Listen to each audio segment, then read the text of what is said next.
don't you think sales development is sales? Why does it have to be marketing when the first word is sales? Yeah, I mean, it's an interesting topic. I mean, our sales development team actually lives in marketing, so they report to I know. CMO. And I think why would you do that to them? They're people. All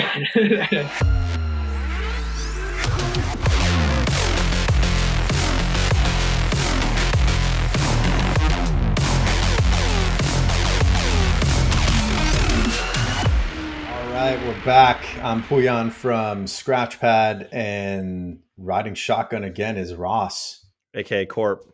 AKA Corp bro. Those who know me. Only Pouyan and my mom call me Ross, so what a treat. I'm super excited for the conversation we've got lined up today with Kris Rudeegraap, CEO of Sendoso. Thank you so much for having me, guys. What an incredible story you have, though. You know, from payment processing sales to selling marketing solutions to being an AE at TalkDesk, incredible company, and then a jump to founding a company. And not only that, like a super successful company now doing incredible things. So like, how do you go from AE to founder of a company? The big answer is lots of money to no money overnight. So that was the first thing. And really just the pain of being in an AE's shoes and really trying to send stuff out and spending my hours packing boxes versus closing deals. And, you know, decided, hey, I need to do something about this. Marketing would always yell at me for stealing swag from the swag closet. And I was like, I'd always try to expense. Of course they were. Of course they were. I mean, that's their thing, the swag. I decided like, hey, if I created software where I could click a button and use their money to send these gifts, then I'd be happy. And I'd close more deals and make more monies. And so that was like the whole starting factor, just the pain of kind of the marketing sales alignment. Okay, so how long were you working on this, like as a side project? Like, you know, I think a lot of people, they assume you have to just jump. Yeah. Right. And usually there's a lot that goes on behind the scenes that kind of builds you up to the actual jump. Can you talk about that process? Was that while you were still working? So Sendoso version 1 was actually called coffeesender.com. And so the first version was, you know, $5,000 on Upwork to make a Salesforce app that you could click a button that says send coffee and it sends someone a Starbucks e-gift card. It's kind of a simple model connected to Salesforce.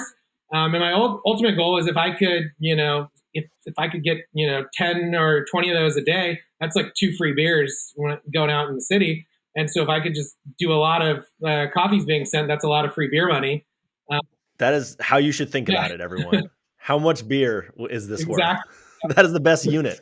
Yeah. So who needs revenue? You just need beer units. And so got to a point where I had more beer than I could drink. And so it was like, okay, there's something real here. It also helped that my co-founder, Braden, who is also another AE. So, you know, 2 AEs starting a startup is kind of the, you know, twice as unlikely to be successful, I guess you could say in some cases. Okay. So we're going to have Braden on as one of the next guests just to validate everything that Kris is saying. Yeah.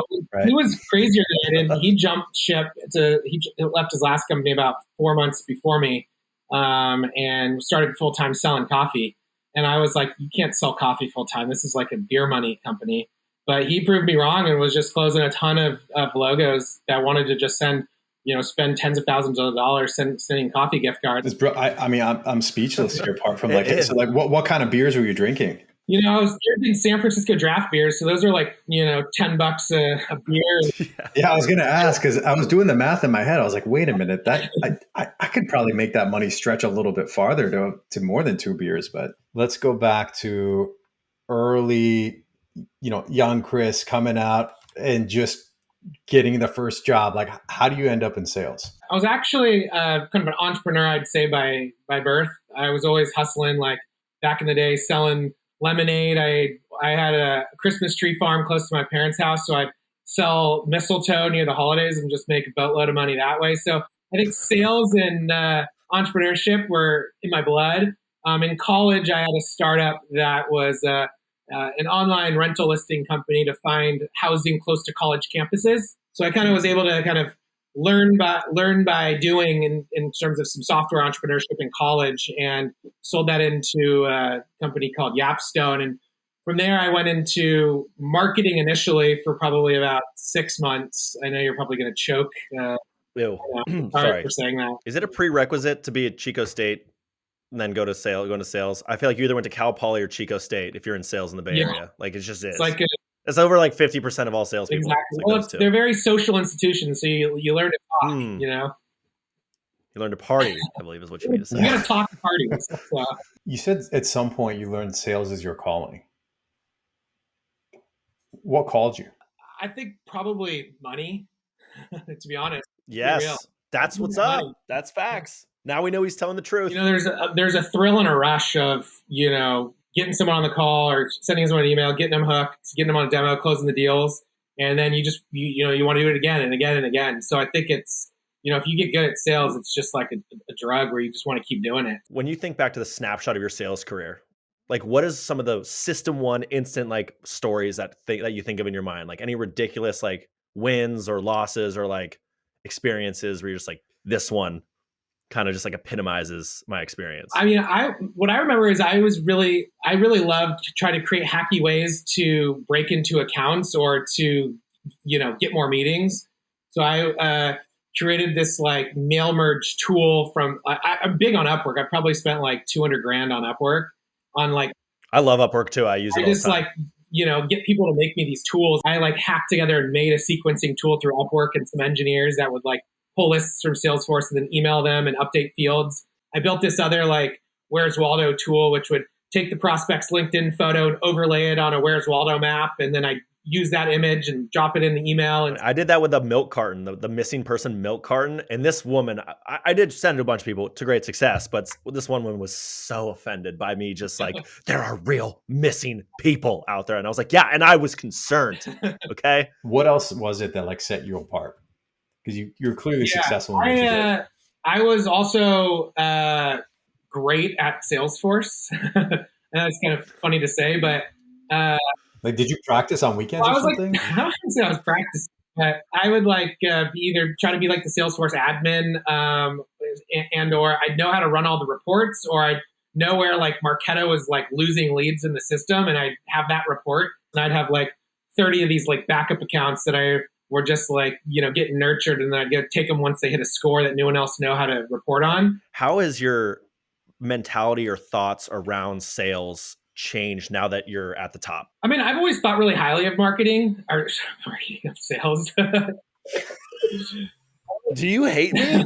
Like, are you trying to hurt me right now? I've always thought really highly of sales. So I think that some organizations, sales teams might be not getting the best rap, or they, you know, it's like, oh, sales is an easy job. And so I was very upfront that sales is like a super important job early on. And we had SDRs in our first kind of 10 people. We had SDRs as key hires early on.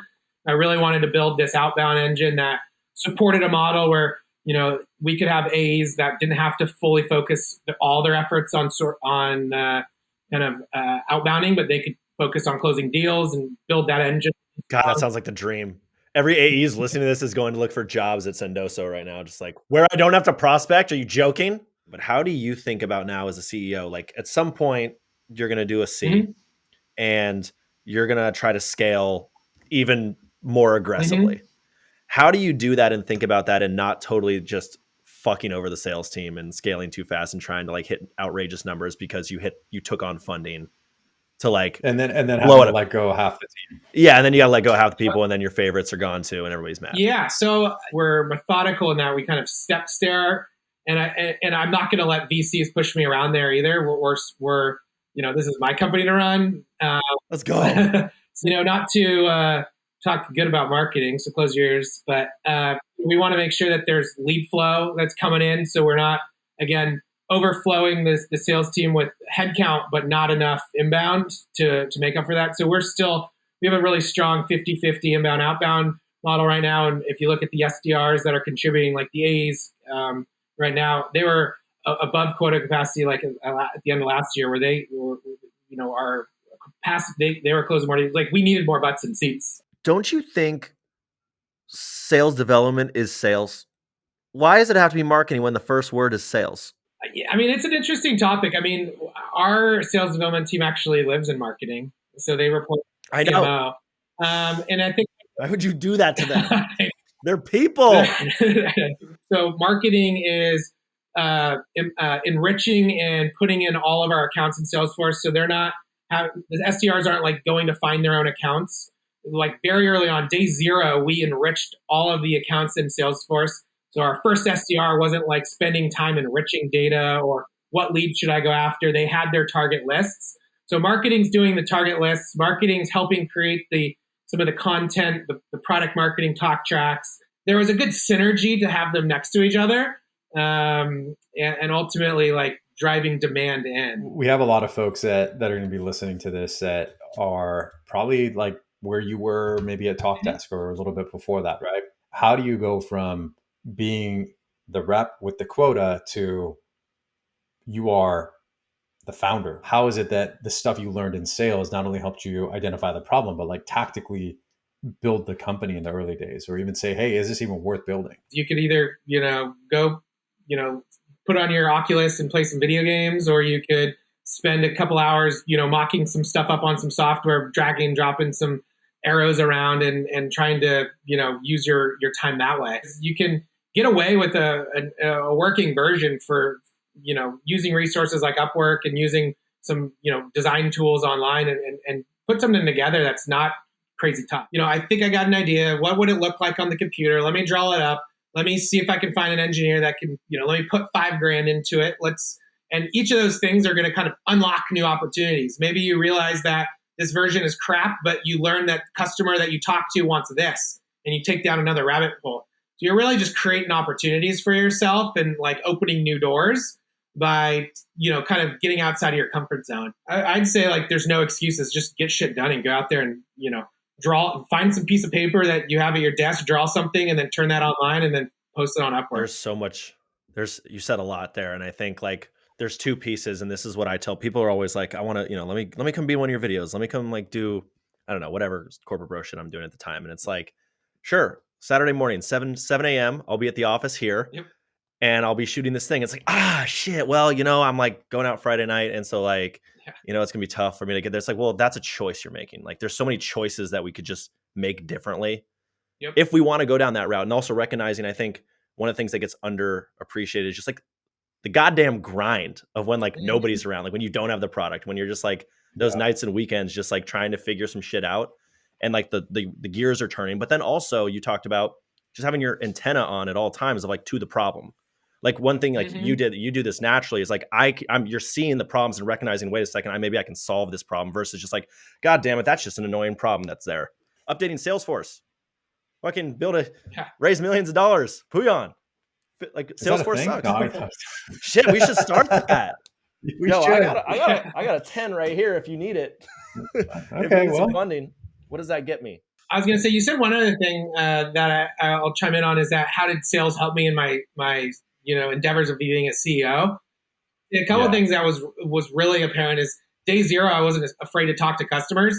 Like I was, we were selling the slide deck before the product was ready with a bunch of screenshots. I think my sales acumen has tremendously helped with, prospecting into candidates and selling them the dream and demoing them and getting them excited about, Sendoso. So that I think is another thing. And then raising $55 million in funding. I had to convince some investors with a nice little shiny. A lot of beer. It is a lot of beer. My last company, we went through Y Combinator, and then I would go back and, do a talk for a lot of batches on, the sales boot camp. I'd give this talk on how to do outbound because a lot of folks that are in YC, they've got the idea, you're building something, but then it's like, all right, how do we actually get this to market? And I think what you said, if I could double click, triple click, quadruple click on it, whatever, it's never too early to start outbound. In fact, that's what you should start with. In that process, you learn so much about your market, your customers, why they're making the decisions they make, how they purchase, what's important to them. I don't know about you, but for me, like fundraising is the part of building a company I just dislike the most. It's a necessary evil for depending on the type of company you have to build, but it's just filled with lots of rejection. And I feel like if you're in sales, guess what? You get to deal with a lot of rejection and you build up your resiliency. Regardless of what type of company you're building, that resiliency is what matters. Well, I think that's like the biggest thing is like go collect signals. And the only way you're going to do that is by actually getting out, right? Yeah. Like period. Whatever those signals are, good or bad, like that is all data. I think the true test is, can you build like an outbound engine and a go-to-market engine? And how soon can you build that to show success that you can repeatably like take some cold leads and turn them into money.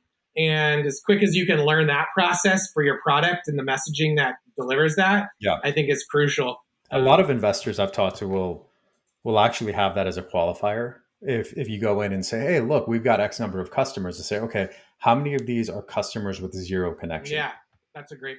And one of the things we did is we actually set a bar for ourselves to start. We're like, we are not going to count anybody that we have a connection to and say, can we just fast forward and say, can we get users or customers that we have no connection to whatsoever?